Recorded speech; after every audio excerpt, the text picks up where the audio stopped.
Entering the Mayo Experience. Mayo Experience. Mayo Experience. Mayo Experience. Experience. Welcome to the Pat Mayo Experience, presented by DraftKings. Week 15 best bets NFL, gold, silver, bronze. Remember to smash like to the episode, and we still have $1,500 to give away as a part of the Mayo Media Network Christmas bonus presented by Toe Tag and Tambo. Tower Tambolini, who is in New Orleans this weekend fighting for that $2.5 million grand prize at the DraftKings World Fantasy Football Championship. So good luck to Tambo. He's not going to be on the show tomorrow because he's in New Orleans. Chris Meany will step in for him again. We had a great week when Meany was on last time, so hopefully that can go through and Tambo can win the big Mondays. But that $1,500, if you want to get in, there's an easy way to do it right off the hop. Sub to Mayo Media Network. Boom. There's a ballot in the draw for you. You want to know the rest? Hit the description. There is a link that shows you how to get all of the ballots. We'll be giving away another $500 on Friday's show, then $1,000 the following Friday when Tambo is back in studio. So go do that right now. Additionally, you should sub to the Hammer HQ on YouTube right now and go to the Forward Progress channel where you can see more of me, Rob, and Cam making our picks, quick form for Survivor for the rest of the season. So go subscribe to that right now. And the DraftKings Listeners League, there are two this week, one for Saturday, one for Sunday. The Saturday is almost full, so go get your spots right now in both. 3 max entries, so get 3 spots each in both. The links are down in the description. Fellas, I had a fantastic week last week. You guys, not so much for the first time in ages. Well, I think I said last week, I'm pretty sure I'm going to go to it. If I had to set lines on going 2-1, it would be minus 200. And I went 2-1, which has been the case now. But I will give you credit, Pat, because you said we were kind of holding the ship afloat for a little bit over the course of the year and your picks weren't too good. And this is the thing with the show. It's very much like, Jerry Seinfeld's life, right? It's kind of even Steven. It balances out. So now, you bring it back up. It's very nice that we could have your 3-0 last week to boost everyone up. And by the way, your picks won pretty comfortably last week as well. So it wasn't just like a 3-0. Excellent picks. Easy. Yeah. That was your best week, Pat. Like you crushed it last week, buddy. Get the same vibes going. That's the NFL. I don't know what happened. Remember, Rob, we talked about with those Italian buddies of yours is like, go have a tomato bath when you're on tilt. Like, I had a month where like it was a disaster. Everything went wrong. And then all of a sudden, like you said it, like I'm like, oh, hey, I got Cleveland in this game versus Tampa Bay late touchdown. Like things change. Like it's very streaky. Like right now we were on fire for a while. You get a little bit cold and I got to hand it to Mayo. That was a brilliant week, Pat. Good work. Well, it would have been a fantastic week because Cleveland really should have covered that game against Cincinnati. I don't think they should have won, but Cincinnati, since he played their like C- game and was an autopilot the entire time and just Cleveland couldn't score a touchdown.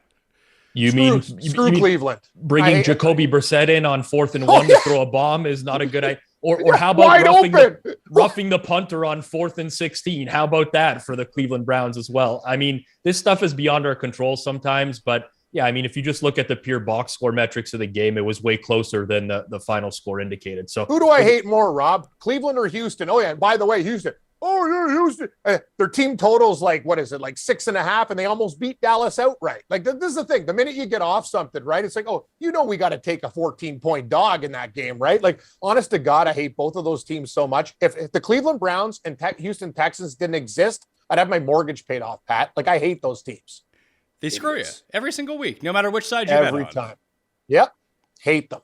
There was years ago where the Browns were so much worse, though. There was this year where they were just terrible. Like Deshaun Kaiser was their starting quarterback and everyone would convince themselves that they were the sharp play every single week and they'd be covering until like 2 minutes left in every single game. And then just back-breaking pick 6 or fumble 6 or something would go wrong. They covered like 4 games that entire year. That was like this Browns. I can't compare it to that level of Browns, which was just like 7-point dog every game, 10-point dog every game. Find a way to break your heart in the last minute. Did you know that I obviously you guys probably didn't watch the Cuss show from this week, but he's now went on record twice, and we keep telling him he's insane, is that he agreed with Salah's decision for the Jets to kick that field goal from the 9-yard line on 4th and 1 instead of going for the touchdown. Yeah, why not, Pat? When I got the Bills, right? Well, okay. Honestly, Buffalo Bill too. No, here's the thing. You don't kick a field goal when you're at the 6. You kick a field goal when you're at the 20. You got to get 2 scores anyway. Anyway, regardless, that was a joke. The Bills were covering in that game. You guys saw it too, the safety too, and then the Bills are just sleepwalking. That game almost felt fixed. Like, I'm like, here we go. We have no chance in that game. I don't know why I laid 10 points. See, Pat, I got to stick with my loser dogs, like the Lions and my kitty cats, because they always come through for me. Cust may be a doctor, but he's definitely not a mathematician. I'll tell you that. I've seen some of his galaxy brain takes on these field goal situations before, and they don't jive with the math. What kind of doctor is he? He's a doctor. He got to wear one of those. Of what? Of what? Political theory, I think. Wow. So what do you do? Like, you when Stephen Harper's in the chair, he just like shakes it down and gives him like tips on how to be a better guy when he's like leading the country. Like, I don't get political theory. So like, I don't understand. Like, he doesn't like bring out the stethoscope and like look me over or, you know, prod me or do anything like that. Or I don't sit down with him and tell him I have major problems. Like, he's not a shrink, right? That is correct. No, he's not a shrink. Okay. So I don't know the application. I don't want to get into it. I don't know the application of his degree in real life. I'm not sure what you get out of a doctorate in political theory. I don't know what that leads to. You have two choices. You can be a professor or you work for the government. Yes. Both are great. Know what? Excellent choices, Pat. And working for the government means you're set for life. Actually, you know what? Cust is even smarter than I thought he was. God, I'd love a government job. Well, we did say, Cam, do you have like a step counter on your phone? A step counter on my phone.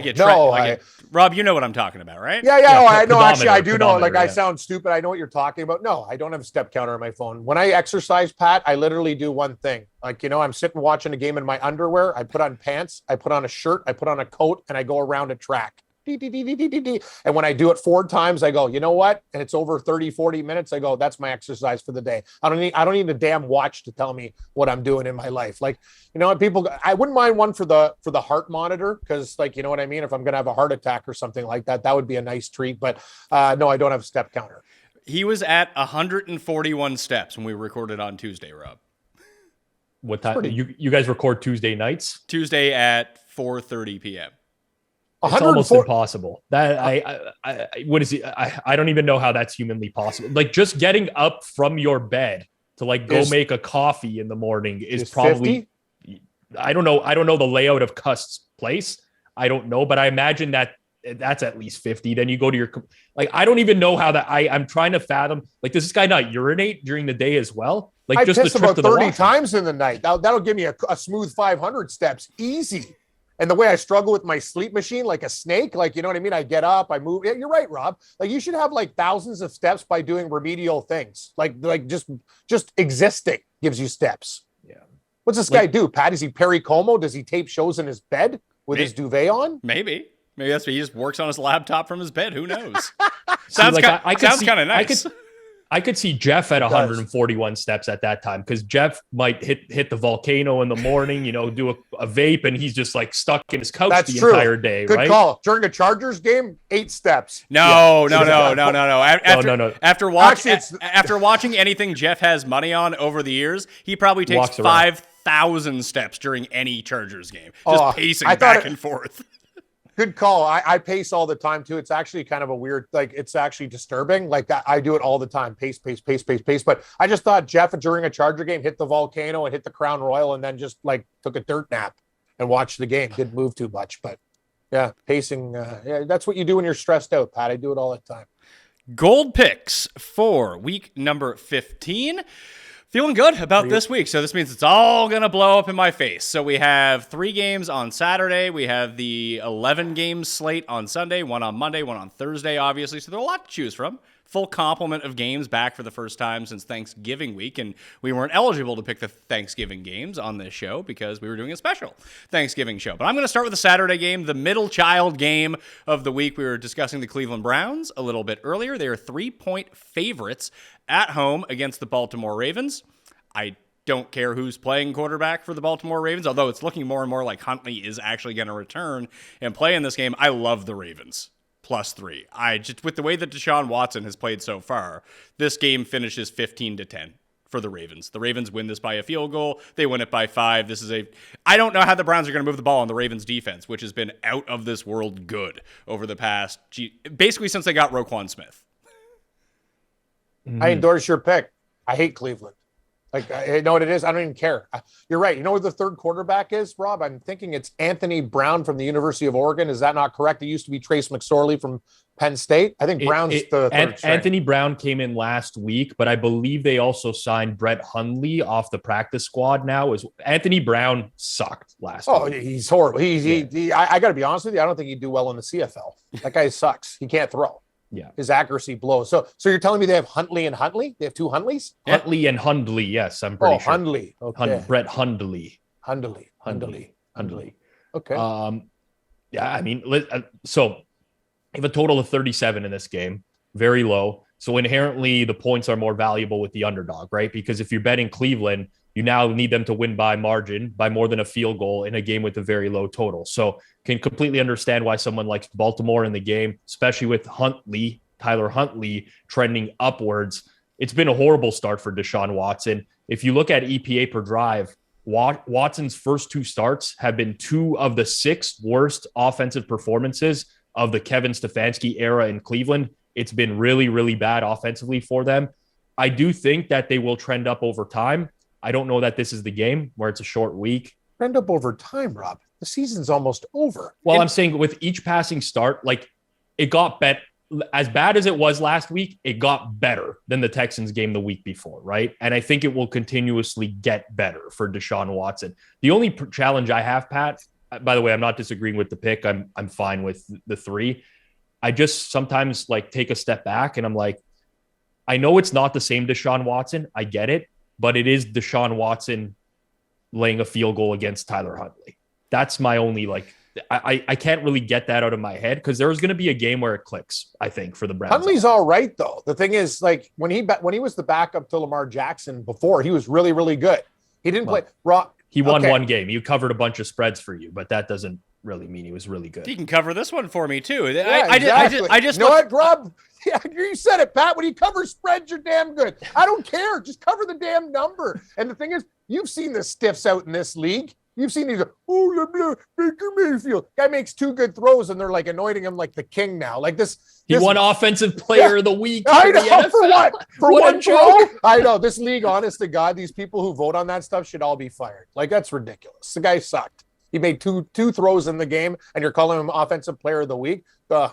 Anyway, let's not get into it. Like, I just don't think that Huntley and – okay, Rob, will you agree? Compared to most backups in the league, at least he's serviceable and kind of can win you a game. I'd say he's a top 10 backup. tier. I'd say he's a top. I would say a top tier backup. Yes. Yeah, good. We all agree. Yeah, he's still a significant drop off from Lamar Jackson, though. And Stefanski's such a fuck face. He can't even cover versus a cat when he's 8-0. You didn't even cover versus the. I forgot about the cat. I told you about that. That was why we bet Cleveland. Remember? 8-0 versus cats. 8-1 now, jerk. I mean, that does sound. That does sound like one of the trends that Rob loves in order to bet on things. So yeah, I can see why you guys bet on things. I agree. I mean, that's what my database says. If you beat cats, and we bet them, but no. It didn't work. Yeah, it was. I mean, 8-1 is still a very good number against cat teams. We might have to use that next time the Browns play a cat team. I don't know what their record is, though, against bird teams. That's what we really need to know. Cat teams are hot. Think about it. Jaguars got to win. Panthers are like, I have a bet on them winning that division at $1 million. Lions are on fire. Yeah. And Bengals are on fire. All cats. I think you'll be very happy with the thumbnail for the show this week, Cam. Yeah, you are. You're really going. You're really going to enjoy the thumbnail for this show. So, thank you.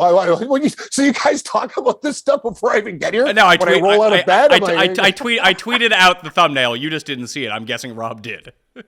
I did. Yeah, I woke up and saw it. Yes. Rob's on top of things. I'm shaking off last night's drinking after Morency's show. But anyway, drinking after Morency's show. Would you start drinking at 3 a.m.? What do you want me to do, Pat? It's 2 o'clock. Like I literally I can't do it. Like I go to bed, I do a show, I have a nap, and then I get fired up to do a show. You can that's the whole problem when you take breaks doing shows. I can't go to sleep. I get it. I try to tell my wife this when I get home after recording. I'm just like, I'm still like jazzed up for a few hours here. Like I get that it's 11 p.m., but like I need to get everything out of my system here. I can't just get home, walk in the door, and go to bed just because it's 11 o'clock. My girlfriend loves it when I do the Wednesday show. She's like, "Can I come downstairs and have a couple drinks with you at 2:00 in the morning?" I'm like, "Sure." You know, what are we going to do? I got a couple hours, and then Mayo's. I'm on the line with Mayo and Pizzola at 9 a.m. Like you said it, Pat. I can't go to bed. I can't sleep. So, Rob, like I said, stylistically, I think this really benefits this matchup. Just looking at what the Ravens do well, what the Browns want to do, I think it just clashes. Like the best run defense in the league over the past 5 weeks is the Ravens. Now that they were running the ball effectively anyway, and now that J.K. Dobbins is back, they're still just going to be able to pound into the ground. What do the Browns not do? Can't stop the run at all. So unless we get this Deshaun Watson, all of a sudden it clicks, he's back, he's beating people deep, I don't see how Cleveland's going to score points. So the only thing I'll say to that is Cleveland has had to respect the pass in a lot of these games where they couldn't stop the run. Not all of them. They don't have a good run defense. You're right about that. But if you look at the Ravens receiving core, Devin Duvernay, Demarcus Robinson, who's the third receiver? Mark Stiffs Incorporated. No, it's Deshaun Jackson that they brought off out of retirement basically to play for them. Demarcus Robinson's questionable, by the way, this week as well. Like they don't have receivers. So if you're going to play the Ravens, you're just going to clamp down and stack the box and make one of these guys beat you one-on-one. The Browns have decent cornerbacks. So, I don't think that it's a given that the Ravens will run all over them. I think they're going to see a lot of stacked boxes. I think Huntley's going to have to throw the ball for them to have success in the game. Personally, I think a lot of teams throwing to Mark Ravens Andrews. Like really? Like the guy's sitting out there and he's getting 2 catches for like 17 yards. By the way, Pat, good call. J.K. Dobbins, that guy looked great last week. Mm-hmm. He was great at Ohio State. If he's running the ball, that'll make things a lot easier and you'll probably win outright in that game. Yeah, I like the money line in this game too, but if they're going to give me the +3 at DraftKings Sportsbook, which is out there right now, then I'm going to take it. So that's my gold pick. Rob, where are you going? Tough one for me. I'm going to bet against my own team this week. Ooh, you like the jumbo You're Jags, going with huh? the Jaguars. Oh, I love it, Rob. Continue. More cats. I think the Jags are very underrated in the market right now. So part of the reason why is Cam called Trevor Lawrence Steffi Graf a few weeks ago. And ever since that got back to him, he's just been on I think that actually cued like the complete change in the Jaguars over the course of the season. But in all honesty, they were really struggling in the red zone this year. If you looked at earlier this season, Trevor Lawrence was ranked 39th out of 40 quarterbacks in EPA per dropback in the red zone. This was up until week 9, but he was 6th in EPA per dropback outside of the red zone. So the Jags are moving up and down the field, and he wasn't able to score and punch it in. His performance now in the red zone is catching up to how he was performing outside of the red zone earlier this year. He's now 8th in EPA per dropback in the red zone since week 9. I mean, you look at the numbers since week 9 for Trevor Lawrence, 2nd in EPA per dropback, best completion rate in the entire league. He's thrown 10 touchdowns, no interceptions. He gets rid of the ball, most importantly in this matchup, in 2.3 seconds on average. That's the fastest in the entire league during that span. So you want a way to mitigate the Cowboys pass rush? Well, the Cowboys have no cornerbacks. They're literally signing guys off the street right now. They brought in a scrub from the Raiders yesterday because they have 2 of their starting corners on IR, and they have their pass rush mitigated in this game by the ability of Lawrence to get the ball out quickly. I think that this is a game where Jacksonville can win outright. I think that they're pretty, like I said, underrated in market based off results earlier in the year that were kind of unlucky. It's not typically a spot where, Jags win big last week, Cowboys lose or win ugly against the Texans. Normally I would come back on Dallas, but again, I don't think that the market is moving quick enough on this Jags team. So give me the Jags +4. I will make that my gold pick. I think this is going to be a very competitive game.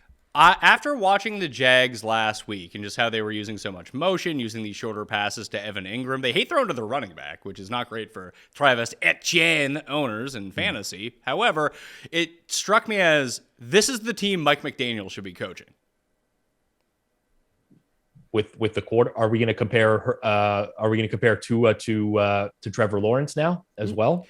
I mean, we don't need to. It's just I watched the way that the Jags offense runs and what Lawrence does really well. I mean, Lawrence is obviously better than Tua is. So, I know, especially with the struggles that they were having in the red zone, it doesn't feel like Doug Peterson's doing a pretty good job with this offense. I would just think if you had some sort of galaxy brain coach scheming up some weirdo plays that they'd run the ball more effectively, like they would somehow be more efficient. And let's not forget, they have Calvin Ridley coming in next year who should be good, right? Yes, and then you drop Christian Kirk to a number 2 and Zay Jones to a number 3, and that's going to be like a very, very potent lineup. The O-line's been better this year. They obviously locked up their left tackle, Cam Robinson, for a long time. They brought in Brandon Scherf in the offseason, who's their right guard, has been playing well. So I like the state of their offense. I think they can score with Dallas. I mean, I have concerns about Jacksonville's defense. We don't know if Trayvon Walker is going to play this week, but Dallas's offense is kind of struggling now too. People are starting to pick up on the fact that they don't have a downfield passing game. A lot of the stuff is quick screens, get it out to the wide receiver quickly. Texans did a pretty decent job of limiting a lot of that stuff last week. And until Dallas changes something, I mean, I don't think that there's as big a distinction between these two teams as people think right now. So I'm pretty high on the Jags going forwards. Hopefully they don't let me down this week, but they were good to me last week, and I'll keep the train going again. Cam, gold selection for week number 15. Well, you know, Pat, when I went to Cancun and I'm sitting there at the side of the pool getting absolutely torqued, and they go, hey, there's a cannonball contest. I go, you know what? I'd be stupid not to go in it since, you know, at the time I was even a bigger man. And after I crushed everybody at the side of the pool with a nice form, and I hear, I'm like, okay, Christ. bear. I'm like, you know, I want a bottle. And I'm thinking, when I woke up this week, I'm like, this is the week that the Philadelphia Eagles, after smashing the Giants, play a game where they just want to get out of Dodge, maybe win the game, but winning by more than 9. I know I like to take extravagant picks. It's funny, Pat, foreshadowing. We were going to talk about Tua's noodle arm later on in the mineral selections, but I'm going to say this. I love the Bears this week. I think this is a high-scoring affair. If you have Justin Fields props, I think he probably rushes for over 80, 90 yards in this game, maybe 100. The guy's been on fire. Listen, I know the Eagles are better. I know the Bears have issues. They got a lot of guys coming back. Rob, Pat, I'm getting 9 points in this spot. I think it's a great spot for the Chicago Bears. Philly wins by a field goal, and the Bears, I actually think, can win this game outright. They'll lose a heartbreaker. Give me the excessive points. Bears plus 9. Let's go. Your outright call on the Bears makes a lot of sense, Rob, because I have my biggest future, I think, that I've ever bet on is Bears under 5.5 wins. So you know, they have Philly this week. They have another tough game. That should be enough to get them under the 5.5. So they're going to win one of these stupid games soon. They could. I agree with Cam. Bad. Their defense is so and their bad. Defense is bad, but they were missing Jaquan Brisker, Kyler Gordon. They're getting these guys back. Now, listen, the Bears defense is still going to be bad. You bring back players on a terrible defense. It's not going to improve you to average or above average all of a sudden. It's just going to be less bad. So like when we look at the fact that they've been giving up, this is 27 points in 6 straight games now for the Bears, probably still going to give up a lot of points. The one thing I will say is with Cam's, you know, he talked about it's going to be a high scoring game. The Eagles have faced 40 total quarterback rushes this year from the opponent. They rank dead last in success rate against quarterback runs. They rank dead last in yards per carry allowed to opposing quarterbacks. 12 of those runs were designed runs by the opposing team. All of them have been a successful play against Philadelphia this year. So the one thing, like the Eagles are a powerhouse. I think they're very good. People like try to find these little holes in them, but they really have not come up against a Justin Fields like QB in a long time. And I think that there's potential for success there. I at least think that if this is a blowout, the Bears can backdoor as well. I think there's a lot of ways that the Bears can cover. I think it's a few too many points. I haven't bet the Bears, but I'm in agreement with Cam. I think that they're the right side. Well, thank you, gentlemen. Cam, it always works out better when Rob doesn't like your picks. I really don't care. I need support today and love. I'm not, it's just one of those times. Holiday season, I'd rather have you guys on my back, Pat. You know what? Even though I'm going to have a little bit on the Bears money line because I like you and you've been great, I hope they just cover the spread. You can have the damn outright win. I want you to win your futures because I'm going to smash the spread and a little sprinkle on the money line. So I don't care if they cover, I'll be happy. Silver picks for week number 15. Rob, you are up first. If you guys had to guess which team I would want to fade in the NFL, what are we going to go with? The Texans. Are you taking a favorite or a dog? I'm taking a dog. You're taking a dog with your second pick? You're taking Texans plus 14? I'm not taking the Texans. No, you're not. No, you can't. I don't hate that, by the way. I don't hate the Casey doesn't cover. They don't, but Brendan Cooks and Nico Collins are both going to be out now. They were out last week. That's fine, but like 2 weeks in a row, the two You quarterback are going to system. take the Indianapolis Colts. I like that, by the way. Cameron Lindsay Stewart, you are correct, sir.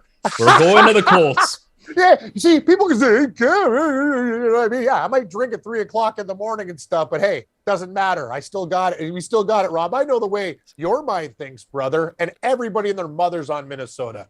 Continue. Well, listen, the Colts, they got smoked by the Cowboys last time we saw them. Frankly, that was a very close game until the fourth quarter, and then shit went off the rails. The Cowboys defense is just a little bit different than the Vikings defense. Let me, inform people of that fact. The Cowboys actually have playmakers on defense. The Vikings do not. The Vikings give up a ton defensively this year. They've given up 400 yards to 5 straight opponents. That's the first time that's happened in franchise history. They can't stop anything. Now, the Colts offense, when Frank Reich was calling plays earlier this year, they were 28th in points per drive. Since Parks Frazier, Cam's favorite guy, has been calling plays, they're 21st in points per drive. They're increasing offensively in terms of their output. It's not great, but everyone's been able to move the ball on the Vikings. And the big problem for Minnesota lately is that since week 11, they cannot run the ball. They're 27th in EPA per rush, 32nd in success rate. They lead the league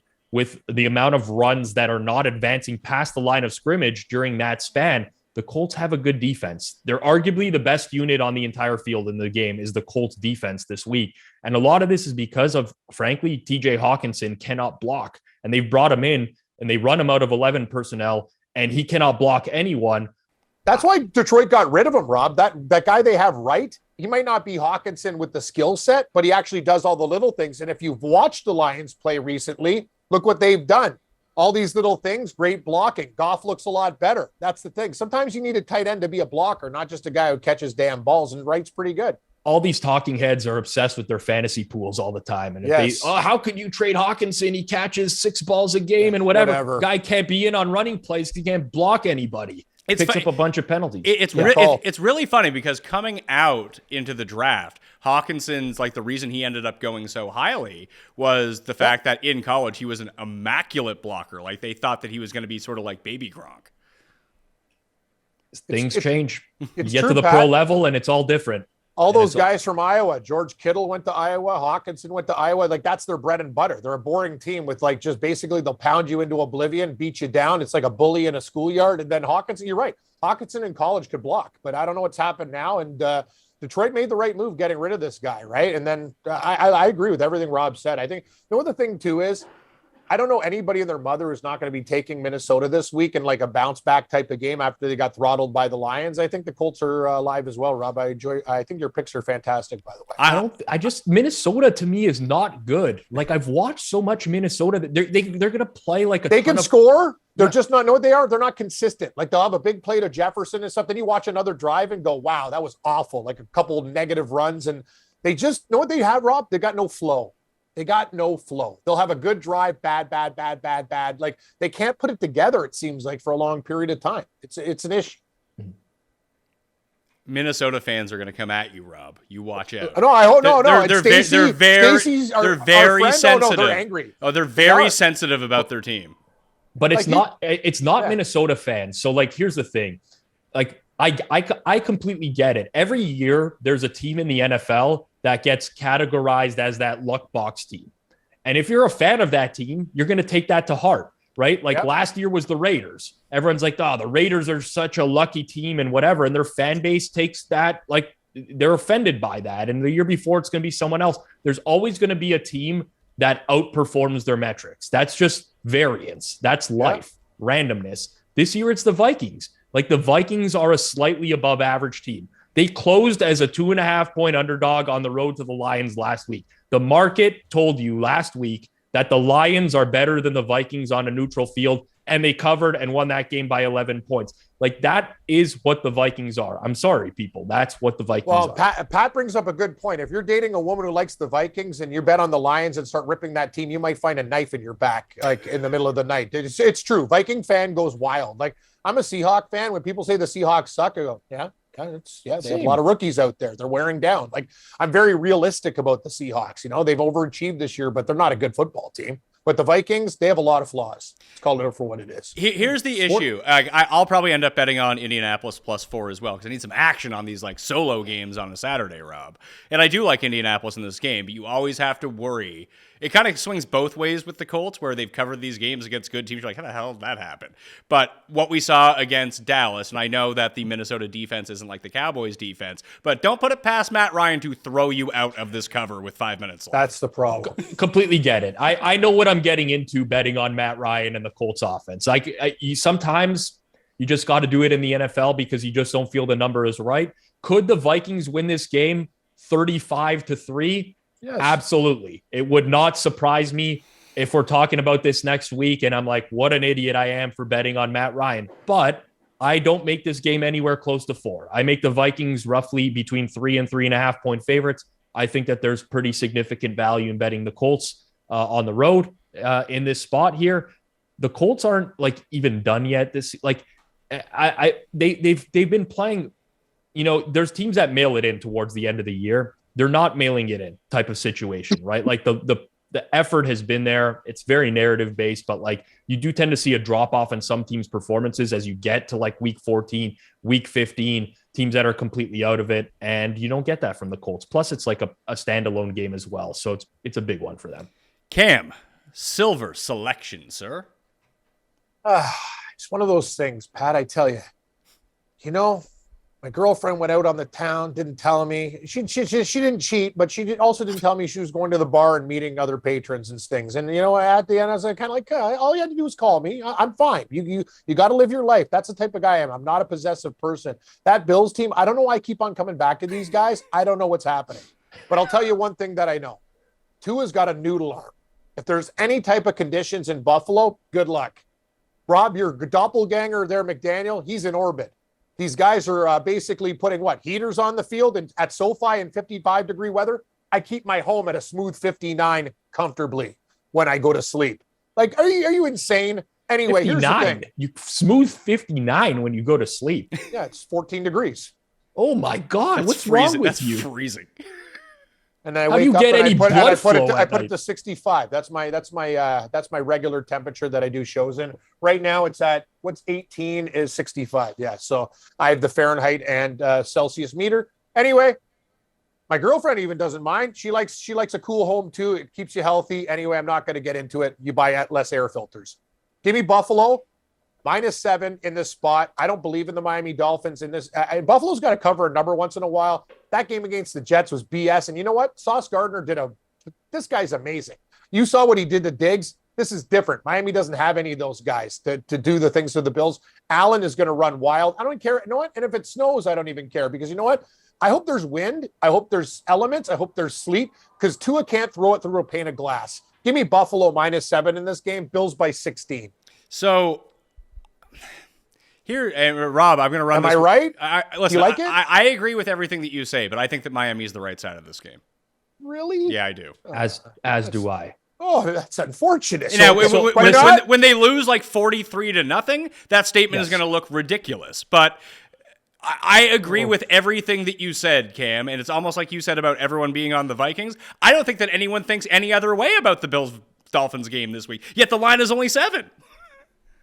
There's a lot of things that are working in the Bills' favor. So the schedule sucks for Miami, right? Like, it's cross-country travel, short week. 3 in a row and they got to go. Yeah, like there's a lot of like other things that are playing into this game, but the Bills' offense is not the same anymore. Like we think about Buffalo's offense as like this. They do way less shot. Like there's way more of Josh Allen under center, which is like very limiting. I don't know if it's the elbow injury. I don't know, but they've changed their dynamic on offense and it's way less explosive. And since Josh Allen got his elbow injury, He's 13th in EPA per dropback. He's 29th in EPA against the blitz. He's 21st in EPI against too high safety looks, which Miami plays a whole lot. His numbers have significantly dropped off. And I like, it's taken me a while to come to that realization. And again, yes, like Dolphins playing in cold weather. You have Tua throwing in winds where like, I don't know that that's going to end well, but I cannot lay 7 with the Bills with the state of their offense right now. That's I totally get it. And I think Miami is also going to be a dog that people are going to look to. Especially after losing the Geoff Chargers. I don't think so, because I think people have seen they've watched Tua in primetime 2 weeks in a row, and he's looked so terrible that I don't think anyone wants to bet on him.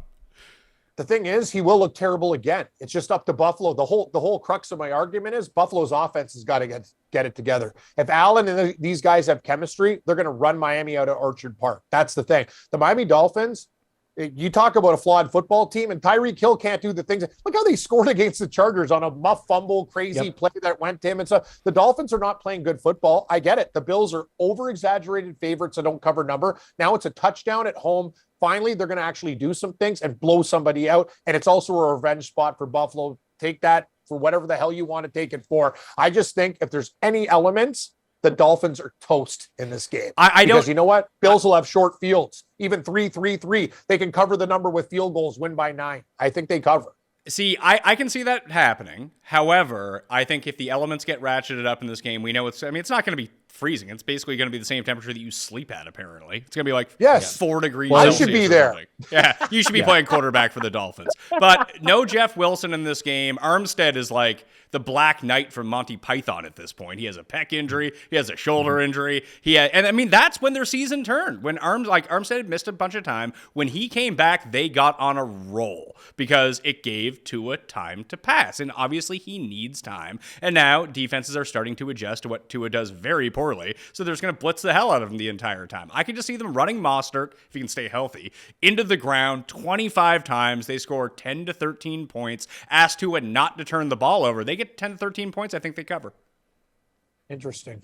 I kind of am inclined to agree with you. It's tough. I mean, listen, the Chargers had, the Chargers coaching staff is like sleeping for most of the year. Then last week, their defensive coordinator, Ronaldo Hill, I mean, it's a perfect game plan because great call, Rob. Like that's the thing. Like I watch a game and you saw Geoff. Sorry to interrupt, but the Chargers called the perfect game on all sides of the ball.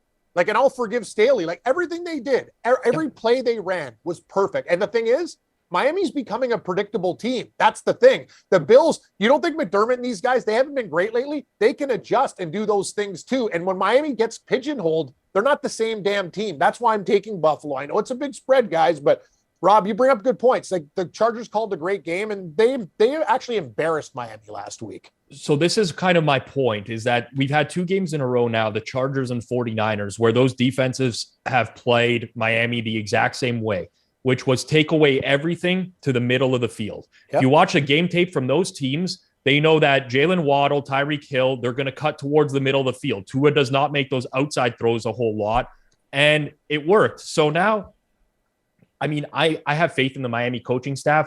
I wonder if this is the week where they start to try some different things, because it's now 2 weeks in a row, all these middle, and again, this is all subjective, right? Like we don't know what's going to happen and whatever. It's a short week. It's harder to get it all together, but ultimately 2 weeks in a row now, everyone's taking away all these breaking routes to the middle of the field. You got to do something different. This is the game where maybe Buffalo gets a completely different look and they're caught off guard. But you know what? I think it's dangerous for Miami to try new looks in elements in Buffalo, even in cold weather and stuff, because those could be picks, mistakes. I totally see it. Like when I put these picks in and I'm taking a 7-point favorite with Billy the Doorman, Rob, he'll like definitely deny that game and put a line through it. And I don't care. That's what I try to say. I go, I love you, bro, but all dogs don't win. A couple favorites are going to cover too. You just got to be on the right ones, right? And I think Buffalo's the right one this week. I was wrong last week. Like I said, I completely see it. I'm going to be betting the Colts +4 on Saturday. Obviously, I love the Ravens at +3. I'm just not going to bet this game because something seems off to me. Just tease the Bills, Pat. I don't play teasers. Okay. Well, you're a smarter man than me. I know people shouldn't. They keep the lights on in Vegas, as my old buddy used to say. But you know what? Sometimes getting a 7 down to a pick 'em, or you could do a money line parlay. There's a lot of different ways to skin a cat. Sorry, that's probably not politically correct today. No, it's a lot of ways to peel a potato. A lot of ways. Oh, is that the new one? There's a lot of. PETA would appreciate if you don't skin cats and you peel potatoes. Actually, there's not a lot of ways to peel a potato. There literally is just one way. Yes, yes. Yeah. Or you could do it with a paring knife or a friggin' potato peeler. There's 2 ways to peel a potato. PETA. Agreed. But that's what they're going for. Okay, you also don't kill 2 birds with one stone anymore. Oh, yeah. You feed 2 birds with 1 scone. Oh, especially a dry, nasty, unmoist scone. And another thing, it's called the arm barn, not the bullpen. Right? Oh, isn't that's thing? True. They offended bulls. In fairness, I like the name arm barn.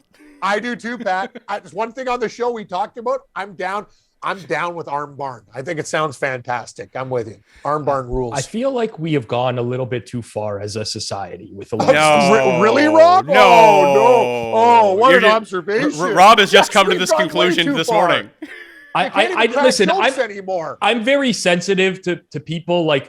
I am too, Rob. I might be a loudmouth jerk, but you know what? I cry with movies. I care about people. When people have plights and problems, I'm teary-eyed and I care. But the bottom line is, just because a comedian cracks a couple jokes doesn't mean he's a bad guy. That's the whole problem with society. Loosen up. This is the whole thing. It doesn't mean you're a bad guy.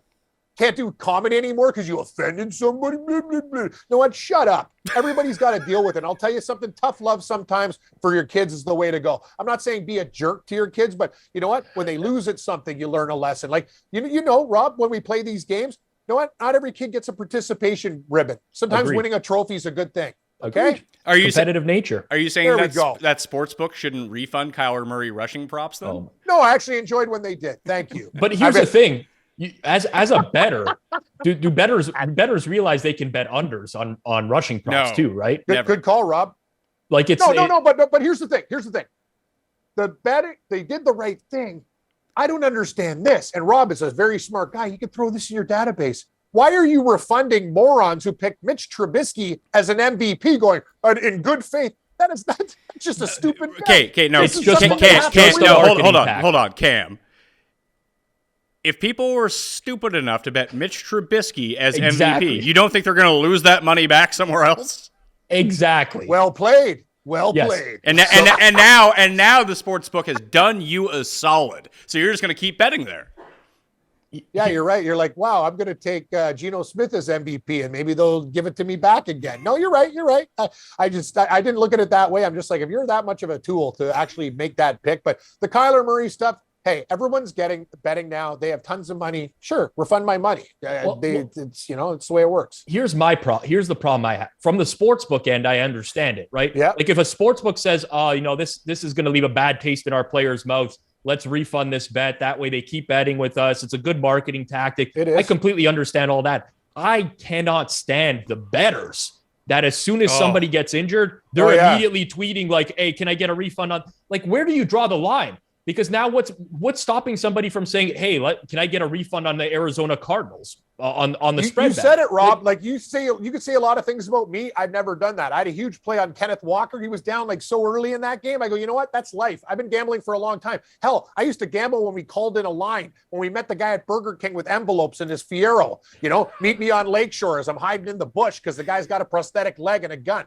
You know what I mean? I've been there. So you know what? Today's world, another thing we talk about, Pat, soft. New gamblers, these guys don't get it. We never used to get refunds, bonuses, or whatever. Know what your bookie would do at Christmas? If you're a loser, they'd give you a bottle and say, hey, Merry Christmas, buddy. They'd give you refunds on bets. Can we unpack that story for just 1 sec? Why were you hiding in the bush? Because I didn't know what the guy was. My old guy was gone, and it was like this Russian guy in a Fiero, and I see him coming out. He's got like a wooden leg, and I didn't know what was going on. And the guy's like, meet me on Lakeshore. I go, Lakeshore's pretty big. Meet me on Lakeshore. Like, Rob, Lakeshore is one of the biggest streets in the friggin', like, isn't it not like Lakeshore by the Esso gas station. Anyway, he was a guy filling in for my old guy who's now like a friend of mine there. But anyway, long story short, used to meet bookies with wooden legs with envelopes in Burger Kings. And you know what? I liked it that way. I'm pretty sure they're not going to pop you in broad daylight though. Like, and what amount of funds were you dealing with that you owed this guy where he was going to severely beat you. Like it probably wouldn't have happened. You're right, Rob. I was You don't need to be hiding in over-exaggerating. bushes on the lakeshore. Is You know what I'm what I saying. mean? I'm just saying I did bet like way too much when I got into the industry and kind of had to tone it down. But anyway, you're right. He wouldn't clip me or anything. I was just kind of nervous, like with the situation. But anyway, this is here nor there. New bettors got it pretty easy compared to we had it, right, Rob? Like we used to meet strangers in cars, and they could have done a lot more to us than my prop lost.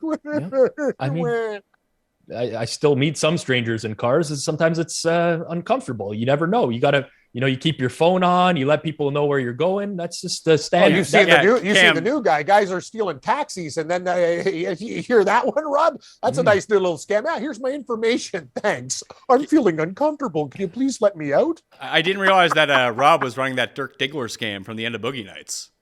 Getting in the cars with everyone. Yeah. Anyway, Pat, the gambling world's changed, and a lot of it's for the worst.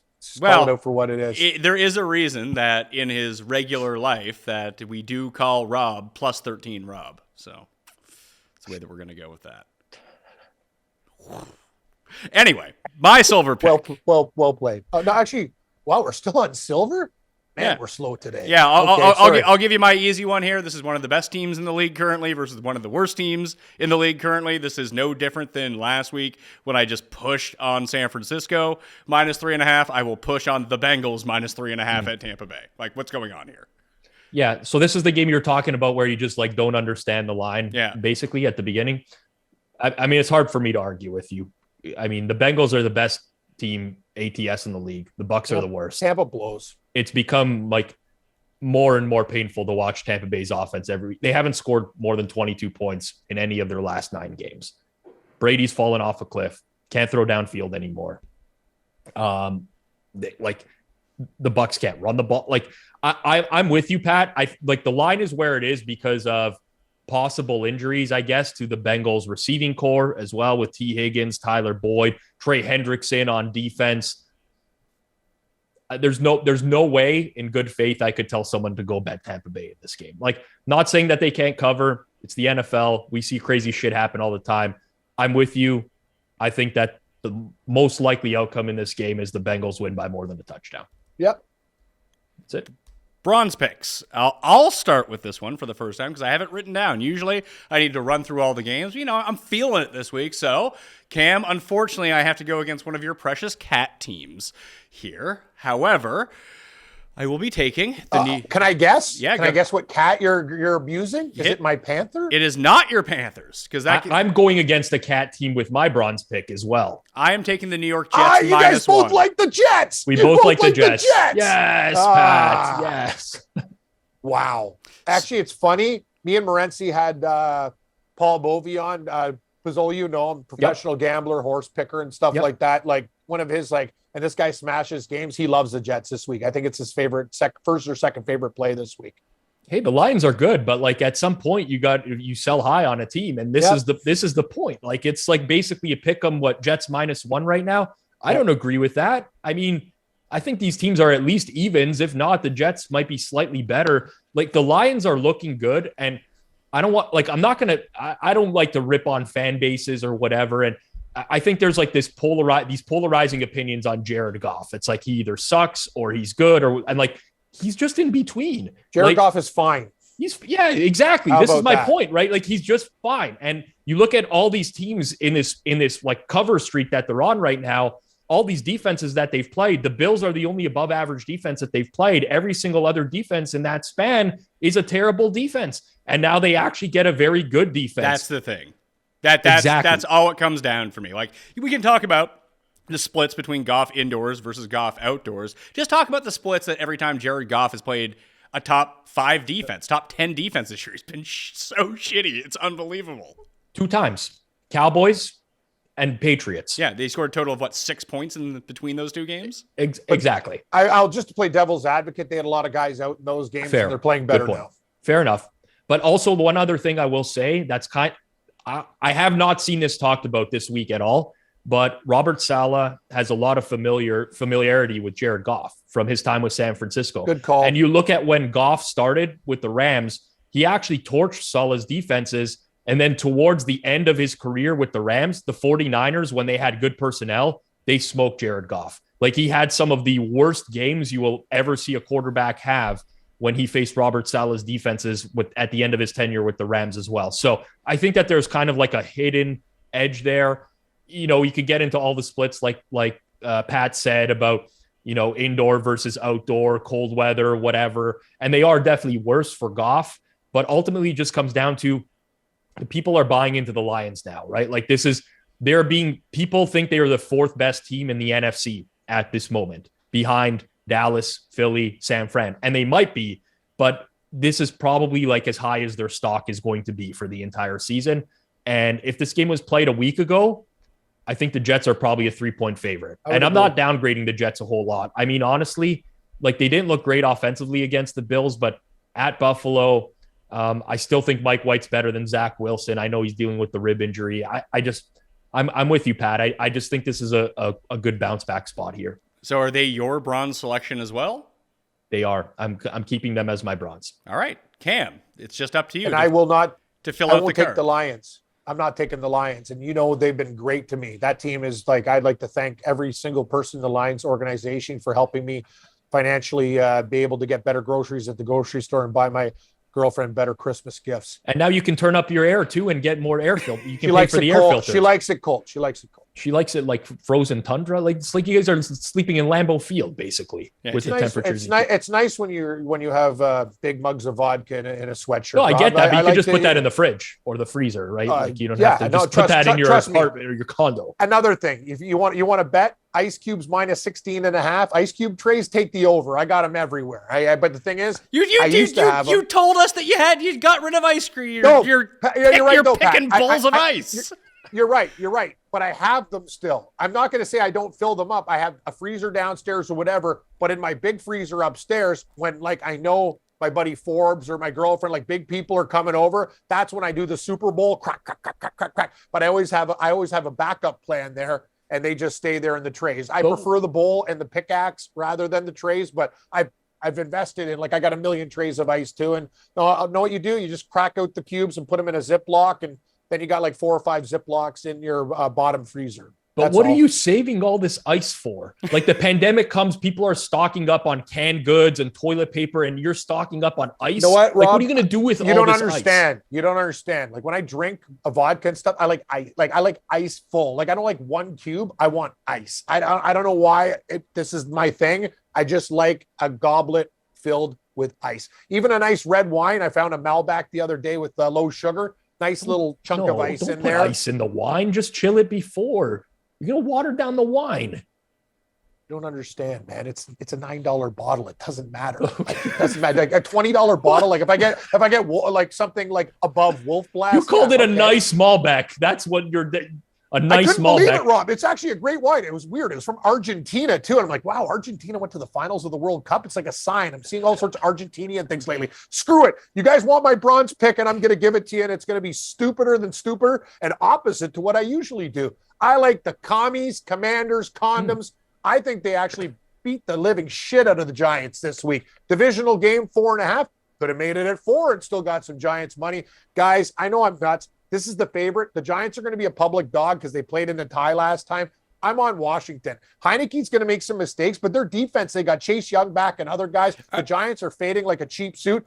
Commanders by 13. They actually blow them out this time. All I got to do is win by 5 or more. I think they at least win by a touchdown. Give me the Commanders. Am I nuts?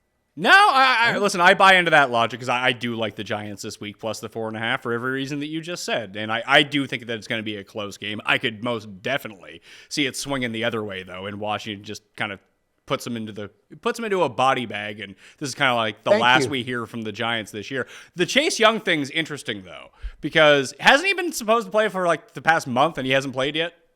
Yeah, and it might be limited snap count, so maybe it's overvalued, but here's the thing, this is a very weird scheduling quirk, right? Because Washington played the Giants, then they have a bye, and then they play the Giants again. Exactly. And the Giants had to play a game in between. So I don't know if I've ever seen that before, to be completely honest with you guys.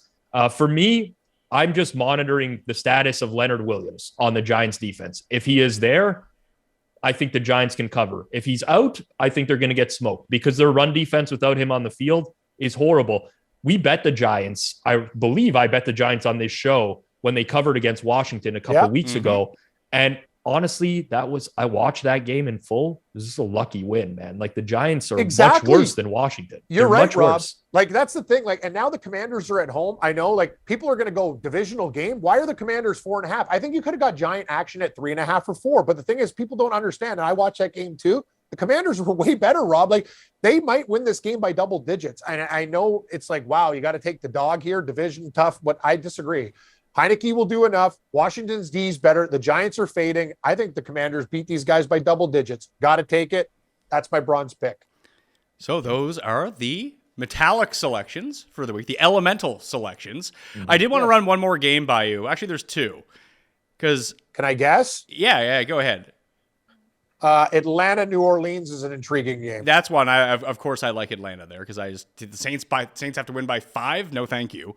Ritter might play well. Sure. Who knows? I mean, could he play worse than Mariota? Maybe, but it's unlikely. The one I was looking at, my picks. we don't even know who's playing quarterback for this team, and I don't know because Rob, you kind of talked about team like Indianapolis hasn't given up this season. I think the Cardinals have packed it in, and I don't know anyone in the world betting Denver -3. I am. I think Denver. I picked Arizona on the show, and the more I've thought about it, it's like I think Denver might be the side here. Yep. It is. Russell Wilson is trending towards clearing protocol because he has concussion water, so he doesn't even sustain concussions. It's true. He just prays. He prays a little bit afterwards, and it's all good afterwards. But I can't choke down a Subway sub, but he's got concussion water. I don't give a rat's ass if Wilson plays. Rippon's good. He actually threw a touchdown. Here we go. Rippon is not good. Is good. Rippon, more. They'd be better off with fucking Cal Ripken than this loser. Yeah, hey, he threw a touchdown and a pick. Leave Rippon alone. He's a good guy. You're right, though. He's not a great backup. But you know what? I don't give a shit. Colt McCoy sucks ass, too. Yeah. He's getting worse and worse as he gets hit every week. He used to be serviceable, but he's beat down. Denver's the play, Pat. Do you guys find it odd at all that it took Russell Wilson getting his brain scrambled to endear himself to the Broncos fan base? Like the entire year, they're like, oh, Russell Wilson, terrible. Then he just runs the ball, gets smoked, and they're like, he's willing to lay it on the line for this team and whatever. Yeah. It's like they're all fired up again about Russell Wilson. It's hilarious. It is. It's actually not hilarious. It's ridiculous. Yes. And this is a guy that when he was with the Seahawks, when I heard that story with Richard Sherman and Lynch saying like they don't even have the guy's number and talk me through his agent, like I was slack-jawed. I was flabbergasted because that's insane to me. Russell Wilson, the thing about him, though, is he's so far out of reality now with Sierra. I don't even think he knows what the hell he's doing half the time. I don't even think he's a bad guy. I just think he's so not in tune with the world, with the real world. That he's on his own planet, man. I don't care if Rippon starts. Denver. Can I give you a hot take? Yes. I think Russell Wilson's going to be good next year. Really? Yeah, I think they're going to get him some O-linemen. Like, to watch all these Denver games, yeah, he hasn't been good. I'm not going to excuse anything that he's done. But he has legit half a second to throw every time.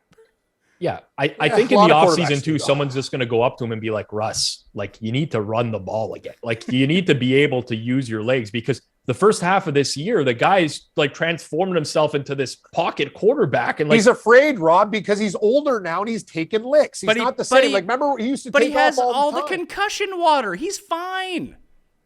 It's true. What is the element of concussion water? What's its base? I don't know. Concussion water. Does anyone remember this? Like, do you remember this, Rob, when he was marketing concussion water?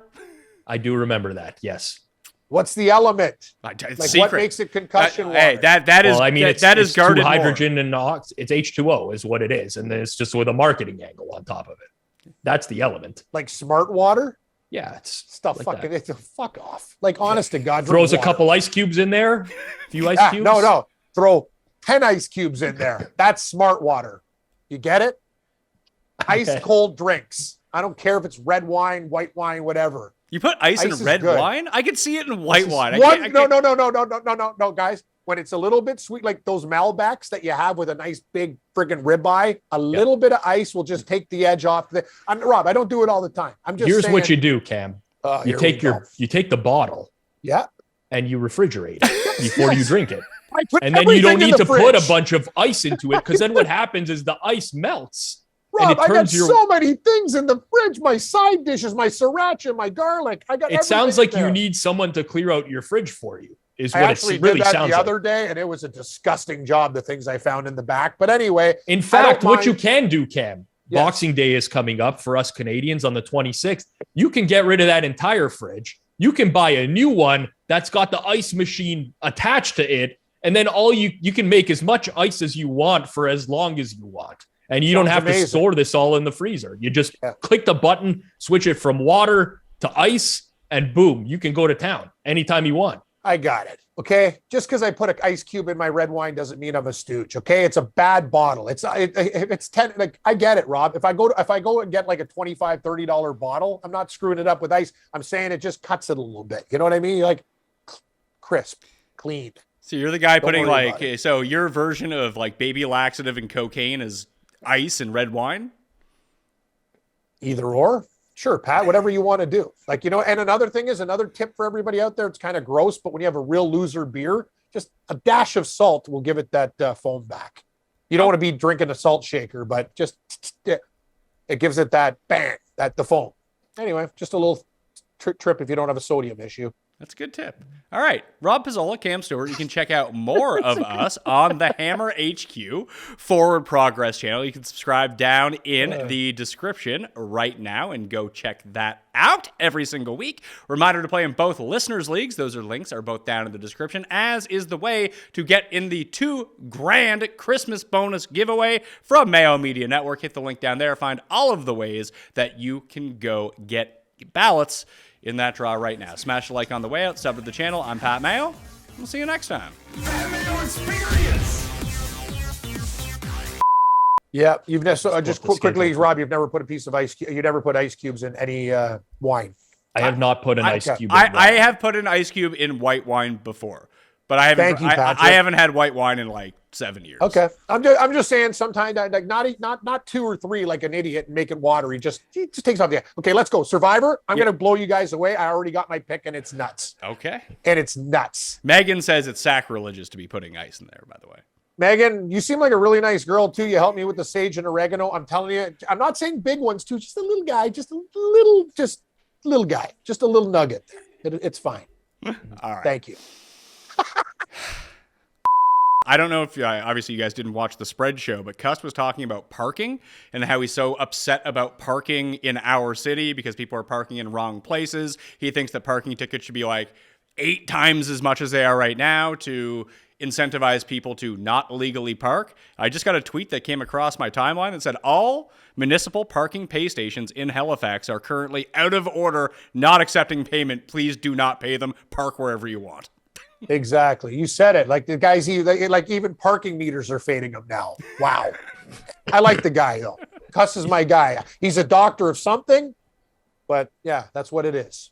I don't know how the universe is just aligned against him as hard as it is. I wouldn't say that at all. I think he's actually lived quite a good life. The guy has money. He's got a wicked job. He's got a degree. He's smart. He's friends with Mayo. He's got a lot of things going on. He has a job. I don't think the universe is working against him.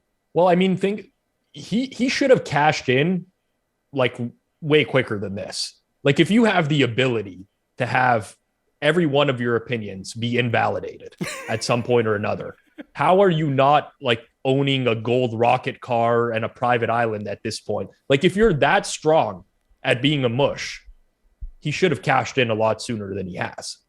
But the moment that he tries to play against his real pick, it never ever works. He tries it sometimes. You're right, Pat. Doesn't work. It's got to be authentic. Well, I mean, it still could be authentic, right? I mean, it's tough to navigate the waters there. I know what you're saying. Like the minute that he tries to ham it up, so to speak, it's not going to work anymore. It has to be from the heart. But I mean, I feel like if I was that like I watch the Custies every year with Pat at the end of the season, and like the amount of like that list of stuff you can vote on is like, it takes me 10 days to just scroll through it on the computer to even vote because there's so many things the guy got wrong over the course of the year. How can he not have profited more on his wrong opinions? You know, Good call, Rob. do you know? I think his lists are fake too. Like you can't like bland Jello and other things. Or like, I think a lot of the time it's shock value. Who just take the shittiest food for seniors and like put it up at the top. Like, you think Cuss is a shock jock is what you're saying? Kind of. Like, I just don't believe that he really thinks these bland, horrible products like like he ranks shit that I have like at the bottom of my list top. Like any human being says that dessert sucks or that food sucks, but he always has them at the top. Maybe he's just got different taste buds. Taste buds, yeah, it's possible. It could happen. I don't know where. I don't know. Experience.